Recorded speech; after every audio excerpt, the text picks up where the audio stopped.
అదేదో 'నితిన్' సినిమాలో 'శివప్రసాద్' గారికి సంబంధించిన ఒక పాత్ర ఉంటది. మంత్రి పాత్ర. ఆయన కొట్టారని అంతా ప్రచారం చేస్తుంటే, "నేను కొట్టలేదు బాబు" అని ఆయన చెప్పడం 'నితిన్.' "నన్నెవడు కొట్టలేదు బాబు" అని చెప్పి మంత్రి చెప్పుకుంటాడు. ఎందుకంటే పరువు పోతుందని చెప్పేసేసి. అలాగే ఇప్పుడు భారతదేశం చెప్పుకోవాల్సొస్తుందనమాట. అరే బాబు! మీకు ఏ ప్రాబ్లమ్ లేదు. పక్కన ఉన్నటువంటి పాకిస్తాన్‌లో ధరలు పెరిగిపోయినియి. తర్వాతన బంగ్లాదేశ్‌లో ధరలు పెరిగిపోయినాయి పెట్రోల్, డీజిల్. ఇంకో పక్కన అమెరికాలో కూడా పెట్రోల్, డీజిల్ ధరలు పెరిగిపోయినాయి. అలాంటిది భారత్‌లో పెట్రోల్, డీజిల్‌ని కంట్రోల్ చేసుకుంటూ వస్తుంటే, లేదు ధరలు పెరిగిపోతున్నాయి అన్న ప్రచారం, గ్యాస్ పెరిగిందని అడ్డుపెట్టి మరింత ప్రచారం జరుగుతున్న నేపథ్యంలో 4,000 కోట్ల లీటర్ల నిల్వలున్నాయి. కంగారు పడొద్దని కేంద్ర ప్రభుత్వం చెప్తోంది.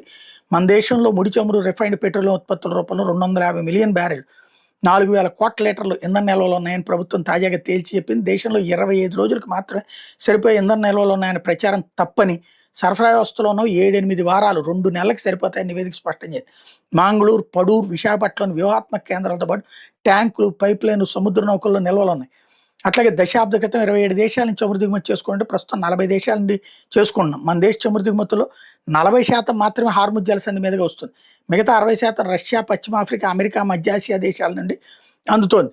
ఒకే సముద్ర మార్గం మీద ఆధారపడి ఇంధన భద్రత మీద ఆందోళన చెందే రోజులు ఇప్పుడు లేవు.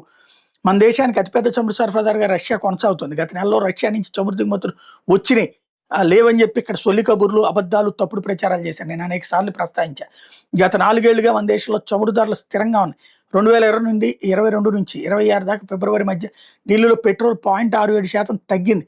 ఇదే సమయంలో పాకిస్తాన్లో 55%, జర్మనీలో 22% పెరిగింది. వినియోగదారుల మీద ధరల భారం పడకుండా చూడటానికి పెట్రోల్, డీజిల్ మీద 24,500 కోట్లు, ఎల్పీజీ మీద 40,000 కోట్ల నష్టాన్ని ప్రభుత్వ రంగ సంస్థలు భరిస్తున్నాయి.